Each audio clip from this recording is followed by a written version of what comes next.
लिए आगे भी तैयार हैं। हम जो इनके ऊपर केस डाल रहे हैं, हमें वो केस की भी तैयारी करनी पड़ती है, उन केस को भी डालना पड़ता है।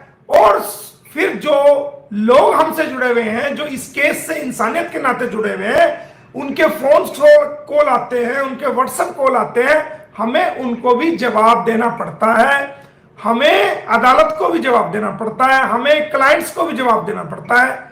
तो एक इंसान हर जगह अपने रोल को अदा कर रहा है। और उसके अलावा अदालत के पास कोई सीमा हैदर का ही मुकदमा नहीं है, हम भारतीयों के भी बहुत सारे मुकदमे वहां पेंडिंग होते हैं, बहुत सी फैमिलीज के मुकदमे पेंडिंग होते हैं, बहुत से लोगों के मुकदमे पेंडिंग होते हैं। और मोमिन मलिक के पास सीमा हैदर या गुलाम हैदर के अलावा भी बहुत सारे केसेस हैं। मेरे भारतीय लोगों के भी केसेस हैं मेरे पास। ऐसा नहीं है कि मैं गुलाम हैदर का केस लेके अपने भारतीय लोगों की मदद करना बंद कर दूंगा, नहीं। मेरे लिए मेरे भारतीय लोग भी उतने ही इंपॉर्टेंट है, बल्कि उससे ज्यादा इंपॉर्टेंट है। जिनके मैं केस कर रहा हूं, मैं उनके केस में भी उतनी मेहनत और मुशक्कत करके उतनी ही तेजी से काम करता हूं जितना मैं गुलाम हैदर के में कर रहा हूं।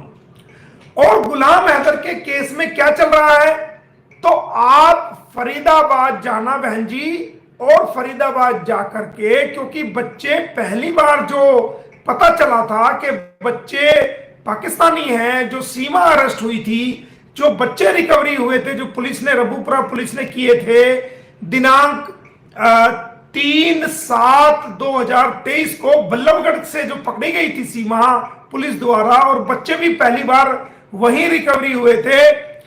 तो जब भी कोई विदेशी आदमी भारत में आएगा और पहली बार यह पता चलेगा कि यह विदेश का है, यह भारत का नहीं है, जिस इलाके में इस बात का पता चलेगा उसी इलाके में उसकी कानूनी ज्यूरिडिक्शन पाई जाएगी, यानी कि वहीं से कानूनी कार्रवाई उसी इलाके में होगी जिस इलाके में वो पाया गया है या पकड़ा गया है या पता चला है कि यह बाहर का पाकिस्तानी नागरिक है या किसी भी देश का है।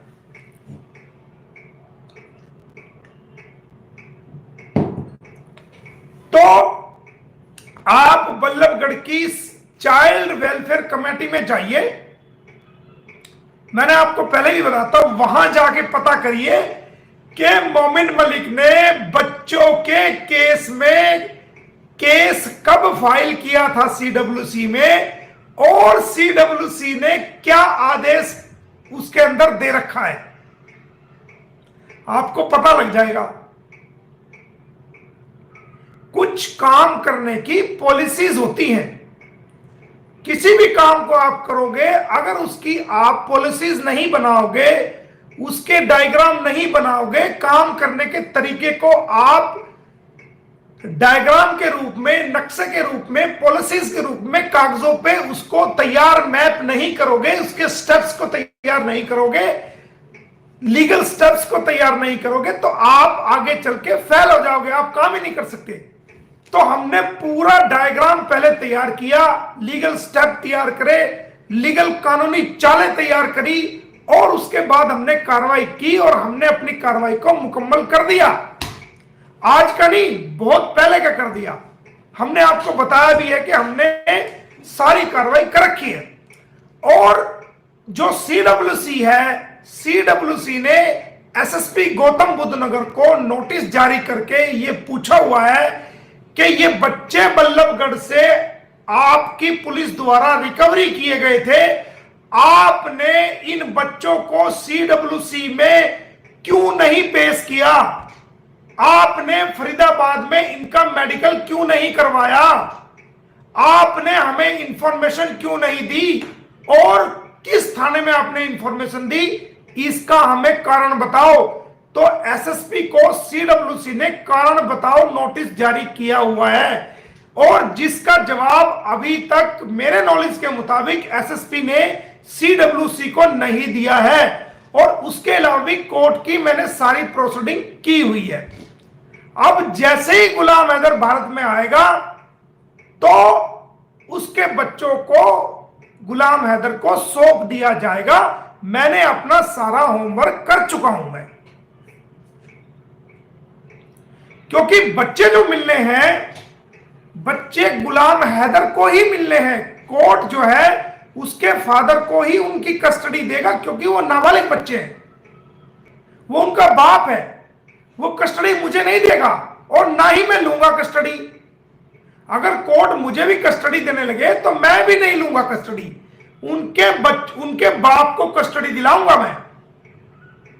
अब तो जैसे ही गुलाम हैदर भारत में आता है तो उनके बच्चों की कस्टडी उसको मिलती है। और यही वजह है कि डॉक्टर एपी सिंह की पैंट गिली हुई है, सीमा हैदर की सांस फूली हुई है, सचिन मीला की सांस फूली हुई है कि अगर गुलाम हैदर भारत में आ गया तो उसकी कस्टडी जो है, बच्चों की कस्टडी गुलाम हैदर को तुरंत मिल जाएगी। इसलिए वो लोग डरे हुए हैं, इसलिए वो लोग मेरे पे भी आतंकवादी जैसा आरोप लगा रहे हैं, इसलिए वो गुलाम हैदर पे आतंकवादी जैसा आरोप लगा रहे हैं, इसलिए वो लोग झूठी दरखास्त उत्तर प्रदेश पुलिस में, उत्तर प्रदेश प्रशासन में, भारत सरकार गृह मंत्रालय में, इलेक्शन कमीशन में और पता नहीं जहां जहां उनका बस चलता है वहां वहां झूठी दरखास्तें दे रहे हैं, कोर्ट में भी झूठी कंप्लेंट डाल रहे हैं। वो यही वजह है कि अब जैसे ही भारत में गुलाम हैदर की एंट्री होगी, मोमिन मलिक उसके बच्चों को उसको दिलवा देगा। मैंने आपको बताया तो है कई बार कि मैंने अपना होमवर्क कर चुका हूं। अब गुलाम हैदर की वेट है, जैसे ही वो भारत में आता है उसके बच्चों की कस्टडी उसको मिलेगी। कोर्ट द्वारा सिर्फ फादर को ही कस्टडी दी जाएगी, ना कि किसी अन्य व्यक्ति को। मैं कस्टडी कैसे ले सकता हूं बताओ आप? तो उसके फादर की तो कस्टडी मिलेगी। आप तो इलेक्शन में बिजी थी, आपको तो इलेक्शन में फुर्सत नहीं थी, तो आप मेरी लाइव अगर देखते या मेरे इंटरव्यू जो मैं हर चैनल पे जाके, जो भी चैनल मुझे बुला करके इंटरव्यू करता है, मैं उनके इंटरव्यू को मैं जा करके इंटरव्यू देता हूं, आप वो इंटरव्यू देख लेते, या आप अपने चैनल पे मुझे बुला लेते। मैं अगर आपको पता नहीं था, आप अपने चैनल पे मुझे बुला लेते, वहां सवाल कर लेते। और ये केस मैं इंसानियत के नाते फ्री ऑफ कॉस्ट कर रहा हूं। ये मुद्दा लोगों की भावनाओं से जुड़ा हुआ है, इंसानियत की भावनाओं से जुड़ा हुआ है। इसलिए मैं यूट्यूब को सिर्फ एक माध्यम मानता हूं कि लोग कहीं ऐसा ना हो कि कोर्ट में कार्रवाई तो कुछ और हो और लोग झूठी खबर बनाकर दुनिया के बीच में ना फैला दें। इसलिए मैं खुद आकर के किसी चैनल से जो मुझे इंटरव्यू बुलाता है उनके माध्यम से, या फिर मैं अपने चैनल से आकर के लोगों को खबर देता हूं कि भाई केस में ये हो रहा है। इसलिए मैंने ये चैनल बनाया है। और ये मोनेटाइज नहीं है चैनल, ये सिर्फ आपसे बात करने का मात्र जरिया है। मैंने इसको मोनेटाइज नहीं किया आज तक।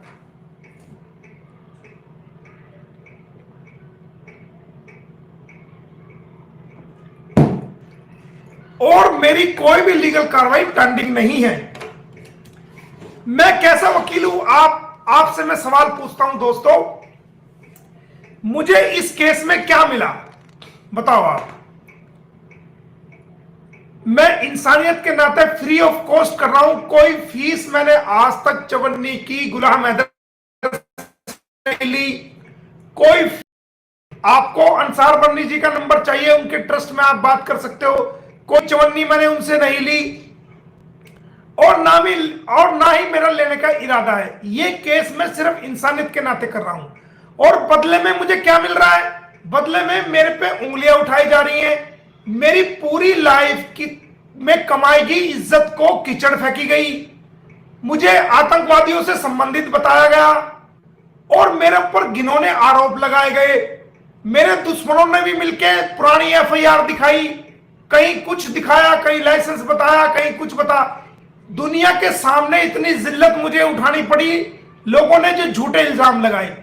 लेकिन मैंने कभी उस बात का बुरा नहीं माना, क्योंकि मैंने समझ लिया था कि इंसानियत की लड़ाई में अगर